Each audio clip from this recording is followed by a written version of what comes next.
Assalamualaikum warahmatullahi wabarakatuh. Bapak, Ibu, dan seluruh keluarga besar pensiunan di seluruh penjuru tanah air yang saya hormati dan saya muliakan. Mohon izin sebelum Bapak dan Ibu melanjutkan aktivitas, sebelum jari menggeser layar atau berpindah ke tayangan lain, berilah saya beberapa menit perhatian penuh. Apa yang akan kita bicarakan hari ini bukan kabar burung, bukan isu liar dari grup percakapan, bukan pula judul sensasional yang sengaja dibuat untuk menarik klik. Ini adalah pembahasan tentang hak-hak yang lahir dari puluhan tahun pengabdian, hak yang tidak datang dari belas kasihan siapapun, hak yang secara hukum melekat pada diri Bapak dan Ibu sebagai pensiunan. Saya ingin Bapak dan Ibu mendengarkan dari awal sampai akhir dengan hati yang tenang, karena dalam urusan kebijakan publik, satu kalimat yang terpotong bisa mengubah makna, dan satu informasi yang tidak lengkap bisa menimbulkan kecemasan berbulan-bulan. Saya tidak ingin ada satuun dari Bapak dan Ibu yang hidup dalam kegelisahan hanya karena kesalahpahaman. Mari kita mulai dari sebuah kejujuran yang mungkin jarang diucapkan secara terbuka. Menjadi pensiunan bukanlah hal yang mudah. Banyak orang di luar sana membayangkan masa pensiun sebagai masa istirahat yang indah, waktu santai bersama keluarga tanpa tekanan pekerjaan. Tetapi bagi yang benar-benar menjalaninya, fase ini adalah transisi besar dalam hidup. Perubahan drastis dari ritme yang teratur menuju hari-hari yang sunyi dari jadwal resmi. Selama puluhan tahun, Bapak dan Ibu terbiasa bangun pagi dengan tujuan yang jelas, mengenakan seragam dengan kebanggaan, berangkat kerja dengan tanggung jawab, menyelesaikan tugas dengan dedikasi, ada target, ada atasan, ada rekan kerja, ada rutinitas, dan setiap awal bulan ada gaji yang masuk dengan nominal penuh lengkap dengan tunjangan yang menyertainya. Lalu suatu hari semua itu berhenti. Tidak ada lagi apel, tidak ada lagi rapat dinas, tidak ada lagi tanda tangan berkas, tidak ada lagi tunjangan aktif. Yang tersisa adalah dana pensiun sebagai sumber utama penghidupan. Dan pada titik inilah banyak hati mulai diuji, karena secara ideal masa pensiun seharusnya menjadi masa paling tenang dalam hidup. Masa menikmati hasil kerja keras, masa menikmati buah pengabdian, masa di mana negara hadir memastikan bahwa mereka yang telah mengabdikan masa mudanya tidak hidup dalam kekurangan. Namun kenyataannya tidak sedikit pensiunan yang setiap awal bulan memandangi saldo rekening dengan perasaan campur aduk. Ada harapan, ada syukur, tapi juga ada kecemasan. Apakah cukup untuk kebutuhan bulan ini? Bagaimana jika harga sembako naik lagi? Bagaimana jika kesehatan terganggu dan butuh biaya mendadak? Bagaimana jika ada kebutuhan keluarga yang tak terduga? Di tengah kondisi seperti itulah kabar tentang kenaikan gaji dan rapel pensiun muncul. Dan ketika kabar itu pertama kali terdengar, banyak hati kembali menyala. Ada yang tersenyum lega, ada yang meneteskan air mata, ada yang langsung menghitung kemungkinan tambahan untuk kebutuhan rumah tangga, ada yang dalam diam hanya berbisik, semoga ini benar-benar terrealisasi. Karena bagi seorang pensiunan, rapel bukan sekadar angka tambahan. Rapel adalah simbol pengakuan, simbol bahwa pengabdian tidak dilupakan, simbol bahwa hak yang sempat tertunda akan dibayarkan secara utuh. Namun setelah pengumuman itu berlalu, bulan demi bulan berjalan dan sebagian Bapak dan Ibu masih menerima nominal lama di rekening. Kegelisahan pun mulai muncul kembali, pertanyaan mulai beredar. Kapan cair? Benarkah ini nyata? Jangan-jangan hanya wacana, jangan-jangan hanya janji. Disinilah saya ingin kita berhenti sejenak. Tarik napas dalam-dalam, tenangkan pikiran. Jangan biarkan kekosongan informasi diisi oleh spekulasi. Berdasarkan informasi resmi yang tersedia, kebijakan kenaikan gaji dan pembayaran rapel bukanlah isu tanpa dasar. Dana tersebut dialokasikan dalam anggaran negara dan proses penyalurannya dilakukan melalui lembaga resmi yang ditunjuk seperti PT Taspen dan PT Asabri. Secara hukum dan administratif, kebijakan ini memiliki landasan yang sah. Artinya tidak ada pembatalan sepihak, tidak ada penghapusan anggaran mendadak, dan tidak ada permainan dana di balik layar seperti yang kadang disebarkan oleh oknum yang tidak bertanggung jawab. Lalu pertanyaannya, kalau memang ada, mengapa belum semua menerima secara bersamaan? Jawabannya bukan karena negara tidak peduli, bukan karena kas kosong, dan bukan karena pilih kasih. Pencairan dana dalam skala nasional yang melibatkan jutaan penerima tidak mungkin terjadi dalam 1 detik yang sama ke seluruh rekening di seluruh pelosok negeri. Ada proses teknis yang tidak bisa dilewati begitu saja. Proses itu bernama verifikasi dan validasi data dalam birokrasi keuangan negara. Tahapan ini penting karena negara bertanggung jawab memastikan dana benar-benar masuk ke rekening yang sah. Tidak boleh ada kesalahan transfer, tidak boleh ada dana yang masuk ke pihak yang tidak berhak, dan tidak boleh ada celah hukum di kemudian hari akibat kelalaian administrasi. Hari ini lebih baik proses berjalan bertahap tetapi aman daripada cepat tetapi berisiko. Bapak dan Ibu sekalian, rapel ini adalah hak, bukan bantuan sosial, bukan bonus, bukan sedekah. Rapel adalah selisih dari kebijakan kenaikan yang secara hukum menjadi bagian dari hak penerima sejak tanggal berlakunya aturan tersebut. Karena sifatnya hak, maka pada prinsipnya tidak boleh dipotong.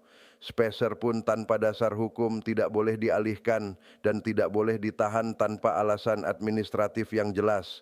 Yang berhak menerima adalah pensiunan ASN atau PNS, purnawirawan TNI, pensiunan Polri, serta janda atau duda dan ahli waris sesuai ketentuan. Dan satu hal yang perlu ditegaskan, untuk mendapatkan rapel ini tidak diperlukan pendaftaran ulang khusus, tidak ada biaya administrasi tambahan, dan dana akan masuk otomatis ke rekening yang sudah terdaftar dalam sistem. Jika ada pihak yang mengatasnamakan lembaga resmi lalu meminta uang untuk mempercepat pencairan, itu bukan prosedur resmi. Jika ada yang meminta data sensitif seperti PIN ATM atau kode OTP, itu bukan praktik lembaga resmi. Lembaga resmi tidak pernah meminta data rahasia melalui telepon atau pesan singkat. Sekarang mari kita bahas pertanyaan yang sering memicu perdebatan. Mengapa nominal rapel berbeda antara satu orang dan yang lain padahal pensiun di tahun yang sama? Jawabannya terletak pada variabel perhitungan.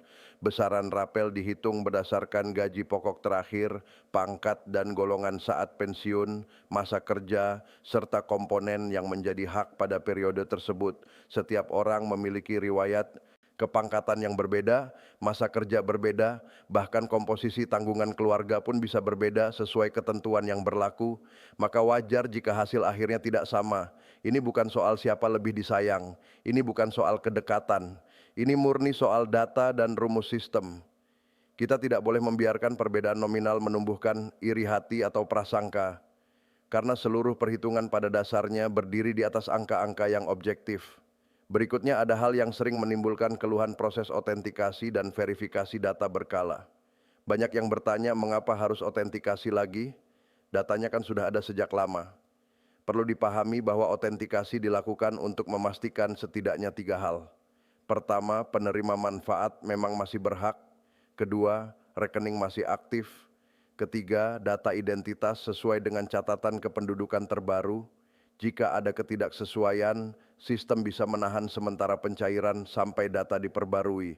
Ditahan bukan berarti dibatalkan, dana tidak hilang.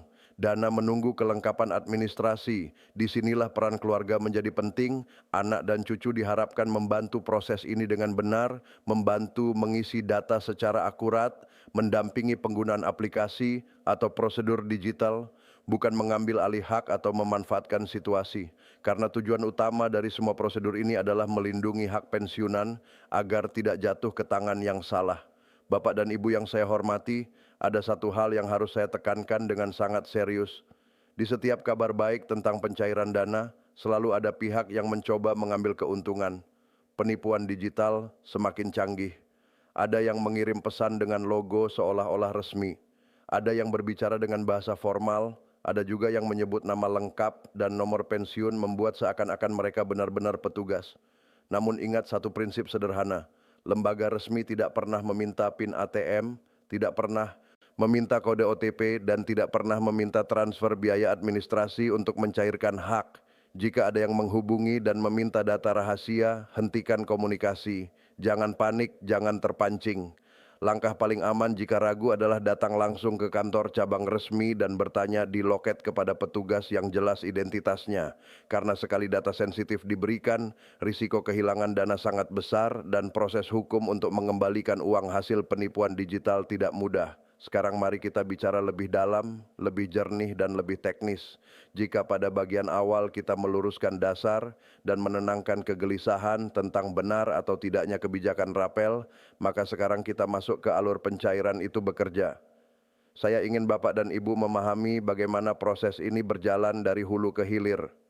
Karena ketika kita paham alurnya, kita tidak mudah cemas, tidak mudah tersulut kabar yang belum tentu benar, dan tidak merasa dipermainkan oleh sistem. Ketika pemerintah menetapkan kebijakan kenaikan gaji dan rapel, langkah pertama yang terjadi adalah kebijakan itu dituangkan dalam regulasi resmi. Regulasi tersebut menjadi dasar hukum yang mengikat lembaga terkait. Setelah regulasi terbit, kementerian dan lembaga teknis menyesuaikan sistem perhitungan. Data jutaan penerima manfaat ditarik dari basis data, riwayat kepangkatan, masa kerja, status keluarga, rekening bank, serta riwayat pembayaran sebelumnya. Bayangkan jumlahnya bukan ratusan, bukan ribuan, tetapi jutaan baris data. Setiap baris mewakili satu manusia, satu keluarga, satu kisah pengabdian. Data sebesar itu tidak bisa langsung diproses tanpa tahap sinkronisasi dan pengecekan.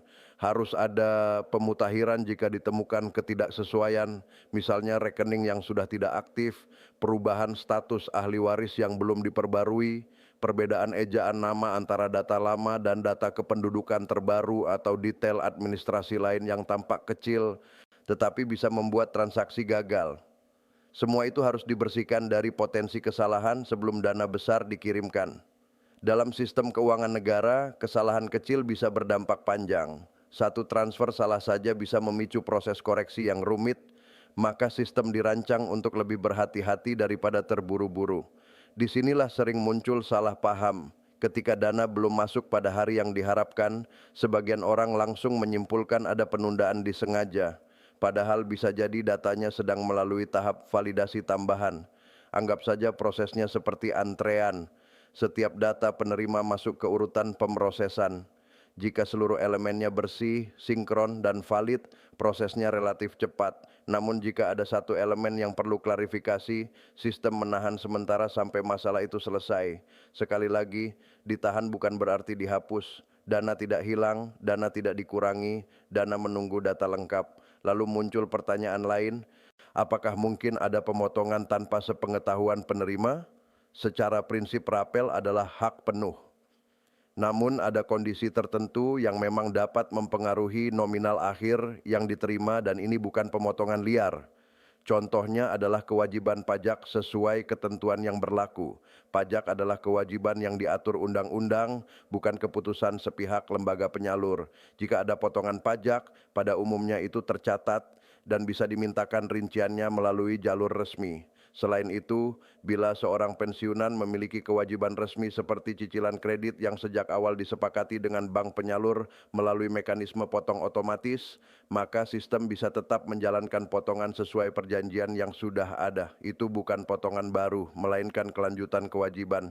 Yang perlu diwaspadai adalah potongan di luar mekanisme resmi. Jika Bapak dan Ibu menemukan nominal yang terasa janggal tanpa penjelasan yang masuk akal, langkah terbaik bukan menebak atau berasumsi, tetapi meminta rincian resmi, tanyakan ke bank penyalur atau kantor cabang lembaga terkait dan mintalah penjelasan yang jelas.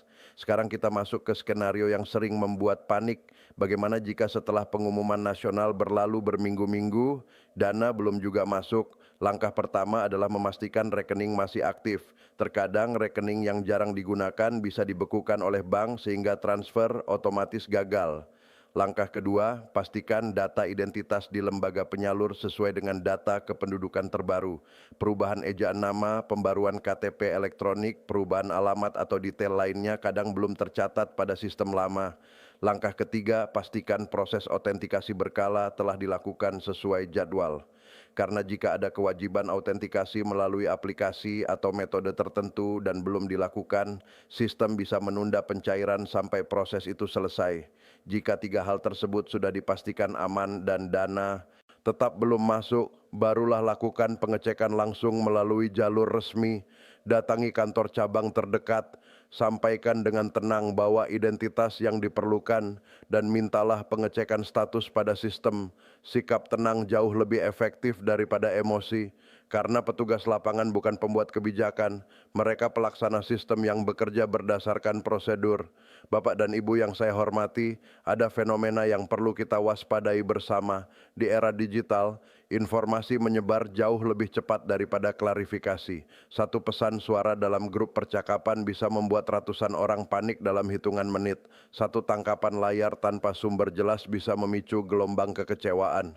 Karena itu saya mengajak Bapak dan Ibu menerapkan satu prinsip sederhana.